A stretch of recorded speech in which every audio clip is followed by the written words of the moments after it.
Green Party peer says all men should face 6 p.m. curfew.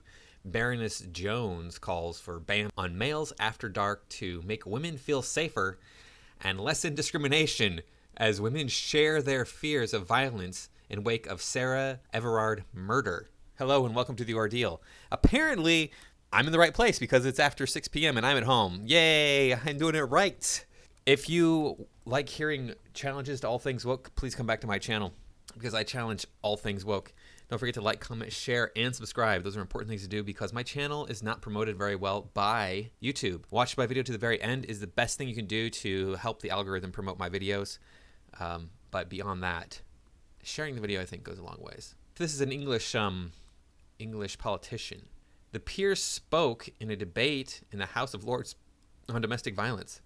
Her calls for a curfew echoed those made during the 1970s Reclaim the Night rallies. Jones said her solution was better than the Met telling women to stay indoors. Okay, let's see if this proposal is actually rational, which I can guarantee you it's not. But let's go through these points here. Men should be banned from being outdoors after 6 p.m. to make women a lot safer after the abduction and suspected murder of Sarah Everard in London, a Green Party peer has suggested. Now that's terrible. That's a tragic crime. This woman, she was 33 years old, so she was young too. On top of murder just being a tragic crime in general, she was also very young and had a long life ahead of her, we can assume.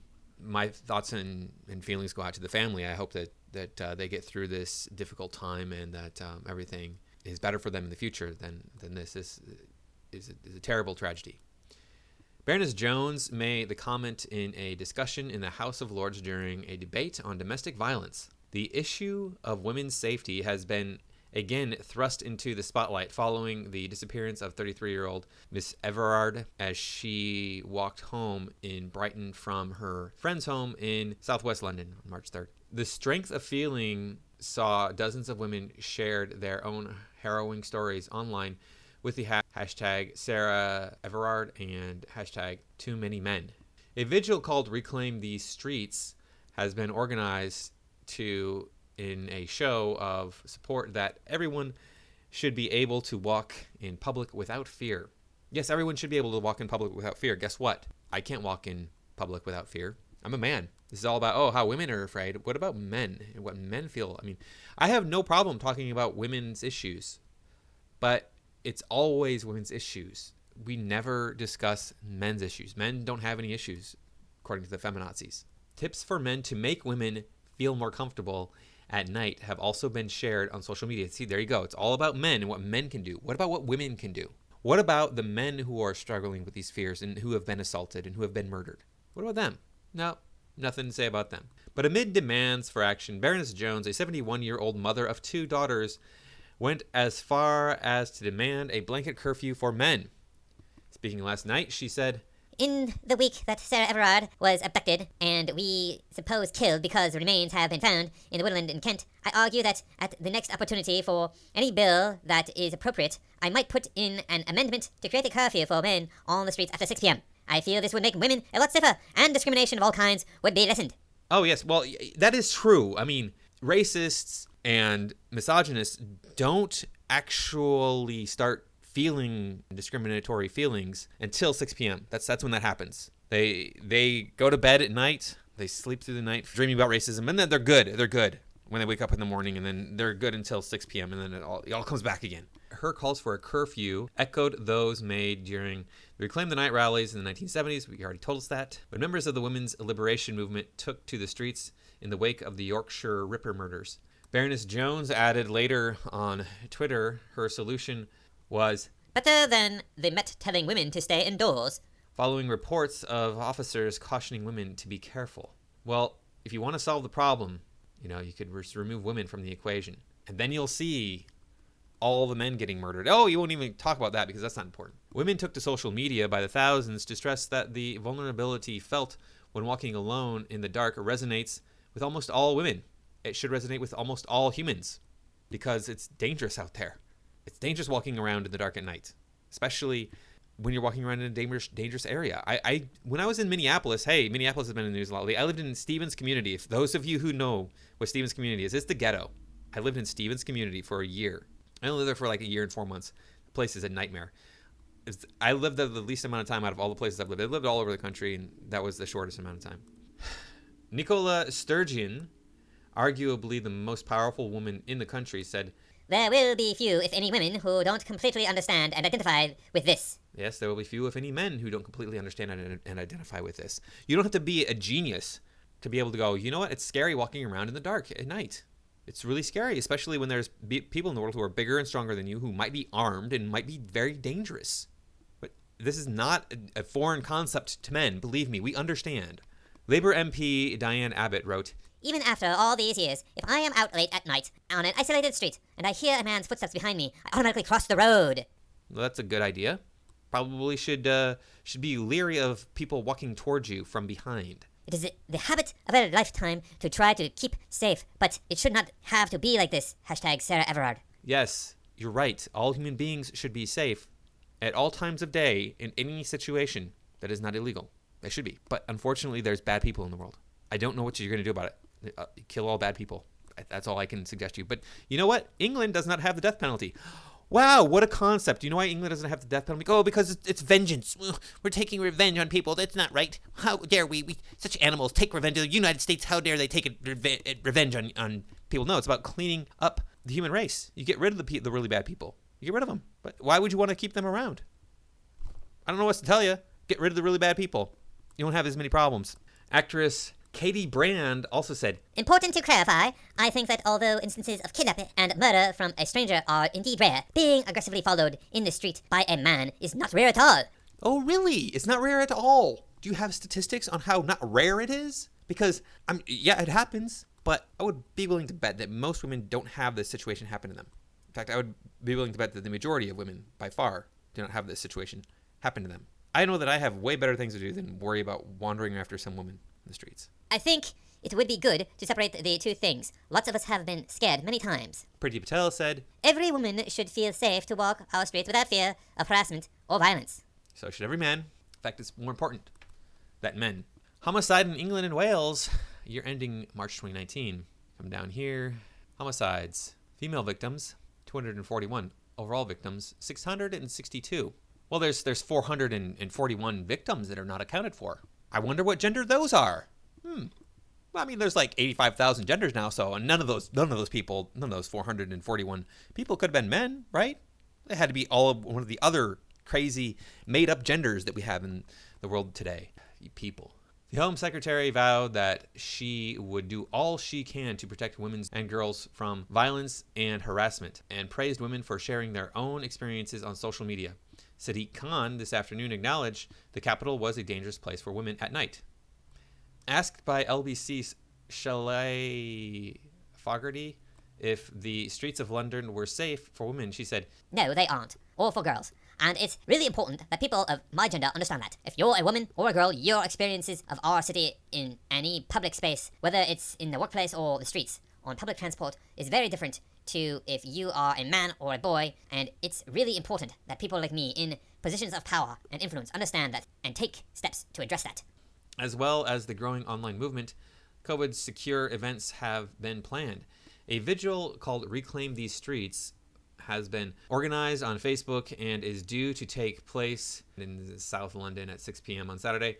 Once the organizers, Caitlin Prowell, said she is tired of being afraid to walk around the streets where she lives. The 23-year-old said, Together with a bunch of friends, we were just having the conversations that I imagine have been happening in a million WhatsApp groups across the country, with many women sharing their stories and how powerful that is and devastating at the same time. We thought it would be nice to set something up to channel some of that anger and hurt and the group collective grief as well. It's been a really difficult, heavy week. Violence against women is an epidemic, but sometimes it does take something like this that hits a bit closer to home to really bring it to the fore and suddenly in people's minds and people's consciousness. okay, well, let's look up epidemic here. I don't trust Google, but this is what it says. I suppose you could say it's an epidemic then, but I'm going to read to you out of my my American Heritage Dictionary, which was published in 1994, long before the wokeness became a thing, or at least became what it is today. And let me see here. Epidemic, a contagious disease that spreads rapidly. You could say it's something that spreads rapidly, just in general. It's not widespread. Widespread does not occur in that dictionary. It's just rapidly spreading. That's it. And as we look at the demographics here, like I've said, it is affecting men more than it is affecting women. On here, as I recall, looking through here, let me see if I can find it again. The perpetrators of the murders of women, we have 241 women were killed, right? That's important to know that because there was 120 of those murders were perpetrated by men. That means 121 were perpetrated by women. As I recall, it says that in here, but I don't see that for some reason. I'm not seeing that. Maybe I didn't. Maybe I saw it somewhere else, but I don't think so. I think it was all contained in this one article here. Either way, though, so they're worried about men committing these murders when actually half, a little bit more than half, are committed by women. So why is it that men have to be the ones who suffer because of this? And furthermore, look down here. This is the same article. I just scrolled down. We can see that homicides peaked here in 2003 with 407 women, but they've been steadily declining until 2017, when then they sharply rose again. Not very sharply, but they did rise. So this epidemic, this so-called epidemic, is not fast spreading. In fact, the opposite seems to be fast spreading. All of a sudden, there's a spike here, by a significant percentage, but still, it's not like it hasn't been coming down over the years in general. These people. Where were we? Downing Street today said that the government was working with law enforcement agencies, charities, women's groups to develop a strategy to ensure women's safety. Asked what practical steps the government is taking now, the Prime Minister's official spokesman told a Westminster briefing that will help us better target perpetrators and support victims of these crimes and increase our ability to tackle new and emerging forms of violence against women and girls, such as upskirting and revenge porn. He added, upskirting and revenge porn are not violence against women. They're not. Okay, if you don't know what upskirting is, it's when you put like a mirror on your shoe and you try to look up a woman's skirt with it. Have a mirror on the end of a long pole. That's my understanding of it. Maybe I'm wrong. If I'm wrong, hey, correct me in the comments. And revenge porn is when you take like revealing photos or video of your ex and put it onto the internet for everyone to see. Again, not violence. Not violence at all. It's not nice to do. Neither one of these things is a nice thing to do, but they're not violence. Let's be real here, okay? This is not violence. And hey, if you want to get rid of upskirting, I'm just going to go out on a limb here and tell you this right now. If you want to get rid of upskirting, make it completely legal. Make it completely legal. It would go away overnight. If women knew they had no recourse against upskirting, they would all start wearing pants. What do you know? Amazing. Problem solved. Now, women should be allowed to dress however they want to. They have that right, but then, there are consequences to your actions. I'm sorry, I don't know what to tell you. It's not right, but that's how it is. That's how the world is. There are some mean people in the world who should not be allowed to walk around the streets. But the reality is, you can't get rid of everyone. You can't get rid of all the mean people. If you could, I would be all for it, but how are you going to do it? How are you going to determine who's mean and who's not? The Prime Minister said previously, it remains his intent to ensure that we work to reduce crime across the country. Downing Street also declined to back Conservative London mayoral candidate Sean Bailey when asked about accusations he had politicized the disappearance as part of his campaign ahead of the election in May. Sir Keir Starmer has said the scale of violence, intimidation, and misogyny that women and girls suffer on a daily basis must be recognized. Well, when violence and misogyny are saying hello or you're very pretty, then you're gonna think it's everywhere. And I think Tim Pool says it the best here. Check this out. Right. But it is true that if you're walking down the street and a guy says, "Nice day," he just literally harassed you and should be arrested, right? I'd be like, by day, do you mean like my boobs? Or my... Yeah, exactly. Clearly, you meant to say. At the beginning of his local election campaign, the Labour leader said, "No woman should walk home with fear or threat. Neither should any man." It's always about women. And there's people that have tweeted, just because we're focusing on the violence of women doesn't mean that we're ignoring the violence of men. Or doesn't mean that we're saying that men don't have problems. Yes, you are. You're saying that every single time. Men are causing problem for women. Don't you know? No, men are not causing problems for women. Yes, there are men who cause problems for women, but that's the exception, not the rule. And if I've never been to England, so if I'm wrong, somebody from England go down and correct me in the comments. And furthermore, if that's happening in England, then what the hell are you guys doing over there? Fix your country. And we have to be clear. It's only by recognizing the scale of violence, intimidation, and misogyny that women and girls suffer on a daily basis that we can ever start to confront this. MPs listening in silence as Labour Jess Phillips read out the names of almost 120 women killed in the UK, where a man has been convicted or charged as the primary perpetrator. Okay, well, what about the rest of the women? Were they killed by women, right? The MP of Birmingham Yardley spent more than 4 minutes listening to the names of the victims from the last 12 months. She told the Commons, There has been much debate at what I would say at the end of this list. Her name rings out across all of our media. We have all prayed that the name of Sarah Everard would never be on any list. Let's pray every day and work every day to make sure nobody's name ends up on the list again. Yes, okay, well, at least she says nobody's here instead of just no woman's. Yeah, we don't want anybody's name on the list, but they are talking about a woman's list. This is specifically a woman's list, so, it's implied that she meant only women. Sucky Backer said, the case of Miss Everard sadly clearly demonstrates that not enough has changed to reduce the prevalence of violence against women and girls in society. Yes, see, only men should be the victims of violence. Women should never be the victims of violence. I agree that nobody should be the victim of violence. They want to say only women should not be the victims of violence. They keep repeating this because that's what they're saying. She said, Susie Lamplugh Trust campaigns for the right to be safe for everyone. We work with victims to lobby for systemic change in policy and legislation to reduce violence and aggression in society and ensure victims are better supported in seeking justice. In addition to our frontline support services available to victims, we also work through perpetrator intervention programs to address and reduce perpetrator behaviors that have a high risk of violence and aggression. Being subject to violence is never the victim's fault. Everyone has the right to be safe. It is clear that far more needs to be done to ensure that there is deep-rooted systemic change across society as a whole. I used to do a lot of work on myself because I had a pretty tragic childhood. There was a person in one of my support groups who had been shot and paralyzed, and he said it was totally my fault that I was shot and paralyzed. I disagree with him, but to explain this to him, never the victim's fault. He said it was his fault. I was shot and paralyzed. It was his fault. And he said, I was sitting in my home watching TV, and this guy burst through the door and shot me. It's my fault. It's pretty extreme. I would say it's not his fault, but explain this to him. All right, so that's the end of pretty much this. There's I think this part down here which doesn't really say anything controversial. It just talks more about the investigation. We have tweets though. I want to look at some tweets. Those are fun.